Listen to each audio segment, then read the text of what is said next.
21 থেকে 31 আগস্ট 2024 দেশের সকল জেলা মহানগরে তৃণমূল দায়িত্বশীল সম্মেলন। 2 1 থেকে 10 সেপ্টেম্বর 2024 দেশের সকল থানায় থানায় গণসমাবেশ। প্রিয় সাংবাদিক বন্ধুগণ, হাজারো ছাত্র জনতার রক্তের বিনিময়ে একটি সফল ছাত্র জনতার গণ অভ্যুত্থানের মধ্যে দিয়ে ইতিহাসের জঘন্যতম ফ্যাসিবাদী স্বৈর শাসকের পতন পরিবর্তী দেশের বিরাজমান পরিস্থিতি ও বর্তমান অন্তর্বর্তীকালীন সরকারের কার্যক্রম বিষয়ে আয়োজিত আজকের সংবাদ সম্মেলনে উপস্থিত সবাইকে আন্তরিক শুভেচ্ছা ও কৃতজ্ঞতা জানাচ্ছি। প্রিয় সাংবাদিক বন্ধুগণ, শুরুতেই জুলাই বিপ্লব এবং 5ই আগস্টের অভ্যুত্থানে যেসব ছাত্র জনতা জীবন দিয়েছেন, রক্ত দিয়েছেন, পঙ্গু হয়েছেন, আহত হয়েছেন, প্রিয়জন হারিয়েছেন, তাদের সবার প্রতি শ্রদ্ধা, কৃতজ্ঞতা ও সহমর্মিতা জানাচ্ছি। জাতির এই গৌরবান্বিত আন্দোলনে যারা যেভাবেই অংশ নিয়েছেন তাদের প্রতিও শ্রদ্ধা ও কৃতজ্ঞতা জানাচ্ছি। শোকাহত পরিবারের পরিজনের প্রতি জানাচ্ছি আন্তরিক সমবেদনা।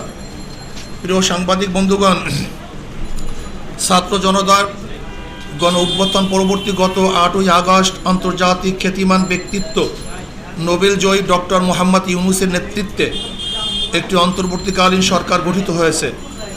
ফ্যাসিবাদ ও স্বৈরাচার বিরোধী আন্দোলনে ধারাবাহিক ভূমিকা পালনকারী এবং ছাত্র জনতার গণ অভ্যুত্থানে সক্রিয় অংশগ্রহণকারী ইসলামী আন্দোলন বাংলাদেশের ডক্টর মোহাম্মদ ইউনূসের নেতৃত্বাধীন অন্তর্বর্তীকালীন সরকারের শুরু থেকেই সমর্থন দিয়ে আসছে।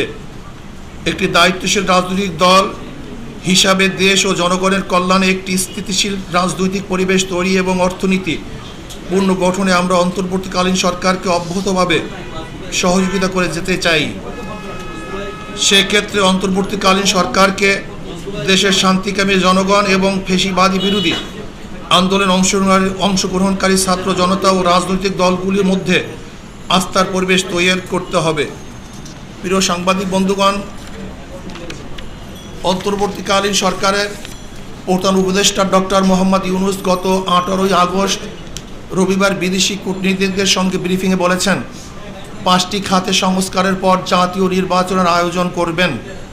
নির্বাচন কমিশন, প্রশাসন, বিচার বিভাগ, আইন শৃঙ্খলা বাহিনী ও গণমাধ্যম, এই 5টি ক্ষেত্রে আমূল এবং ব্যাপক সংস্কারের কথা বলেছেন মাননীয় প্রধান উপদেষ্টা। আমরাও মনে করি এসব প্রতিষ্ঠানগুলো ব্যাপক সংস্কার প্রয়োজন, কারণ বিগত সরকার অবৈধভাবে ক্ষমতায় টিকে থাকতে রাষ্ট্রের গুরুত্বপূর্ণ সব প্রতিষ্ঠান ধ্বংস করে ফেলেছে। অন্তর্বর্তীকালীন সরকার এসব প্রতিষ্ঠানগুলো কতদিনের মধ্যে সংস্কার সম্পন্ন করবে তা নির্ধারিত হওয়া প্রয়োজন। অতএব ইসলামী আন্দোলন বাংলাদেশের প্রত্যাশা করে অন্তর্বর্তীকালীন সরকার তাদের সংস্কার কার্যক্রমের ধরন ও প্রক্রিয়া কী হবে এবং কতদিনের মধ্যে সংস্কার কার্যক্রম সম্পন্ন করবে তা অতি দ্রুত প্রকাশ করবে এবং জাতীয় নির্বাচনের একটি রোড ম্যাপ ঘোষণা করবে।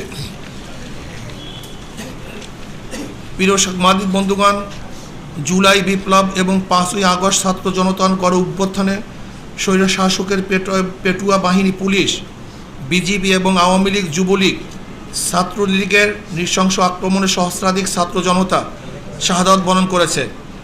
প্রায় 30,000 আহত হয়েছেন, গুরুতর আহত হয়েছেন কয়েক হাজার, যাদের মধ্যে অনেক শিশু কিশোর রয়েছে, যারা দেশের বিভিন্ন হাসপাতালে এখনও সঠিক চিকিৎসার অভাবে কাতরাচ্ছেন। আমরা ঢাকার পঙ্গু হাসপাতাল সহ বিভিন্ন হাসপাতাল পরিদর্শন করে এমন দুঃসহ অবস্থা প্রত্যক্ষ করছি। অন্তর্বর্তীকালীন সরকার ঘোষণা দিয়েছিলেন আন্দোলন আহতদের সরকারি খরচে চিকিৎসা দেওয়া হবে, কিন্তু আমরা এর দ্রুত যথাযথ বাস্তবায়ন দেখতে পাচ্ছি না। আমরা সরকারের প্রতি আহতদের দ্রুত চিকিৎসার যথাযথ উদ্যোগ গ্রহণের আহ্বান জানাচ্ছি।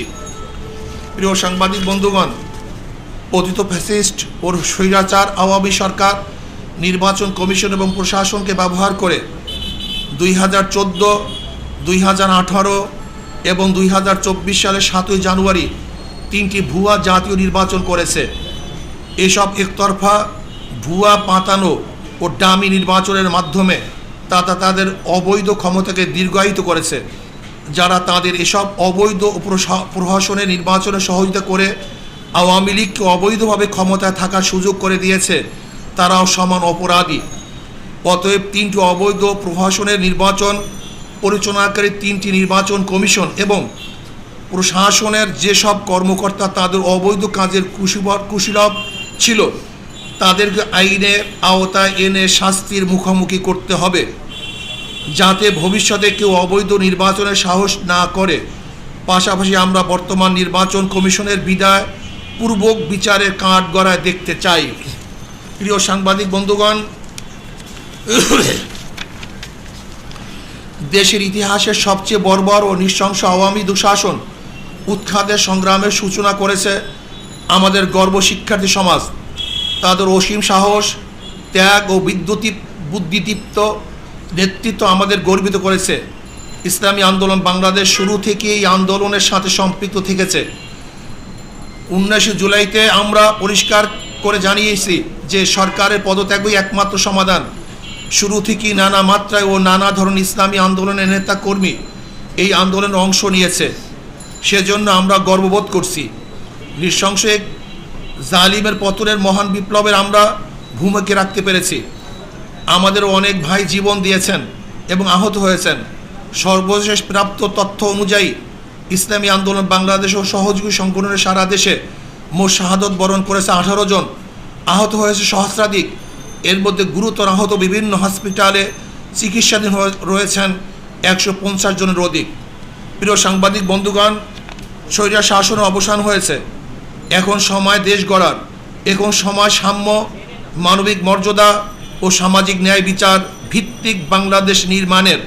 তবে এই সুযোগ সন্ধিক্ষণে আমাদেরকে দেশের শত্রু এবং জনগণের শত্রুদের চিহ্নিত করে জাতির সামনে তাদের মুখ উন্মোচন করতে হবে। গণদুশমন, গণহত্যাকারী, লুটেরা, দুর্নীতিবাজ আর ভোট চোরেরা যাতে আগামীতে পুনর্বাসিত হতে না পারে তা নিশ্চিত করতে হবে। সে লক্ষ্যে গ্রহণযোগ্য তদন্ত কমিশন ও স্বতন্ত্র ট্রাইব্যুনাল গঠন করে জুলাই গণহত্যাকাণ্ডের বিচার করতে হবে।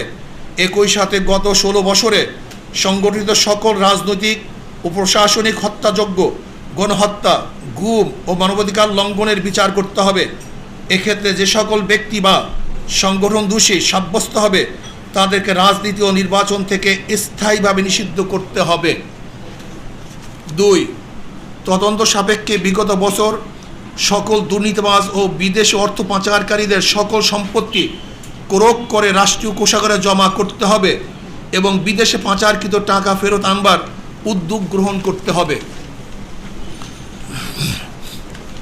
নাম্বার 3, আইন শৃঙ্খলা বাহিনী, প্রশাসন, বিচার বিভাগ সহ প্রজাতন্ত্রের যে সকল কর্মচারী আইন সংবিধান শপথ লঙ্ঘন করে অপেশাদার আচরণ করেছে তাদেরকে বিচারের মুখোমুখি করতে হবে। দেশের সংখ্যাগরিষ্ঠ ধর্মীয় জনগোষ্ঠীর চিন্তা চেতনা ও অনুভূতির বিরুদ্ধে কোনো সিদ্ধান্ত নেওয়া যাবে না। নির্বাচন কমিশনকে পুনর্গঠন করতে হবে এবং অবাধ, সুষ্ঠু, গ্রহণযোগ্য ও অংশগ্রহণমূলক নির্বাচনের জন্য সংখ্যাপতিক নির্বাচন PR পদ্ধতি চালু করতে হবে।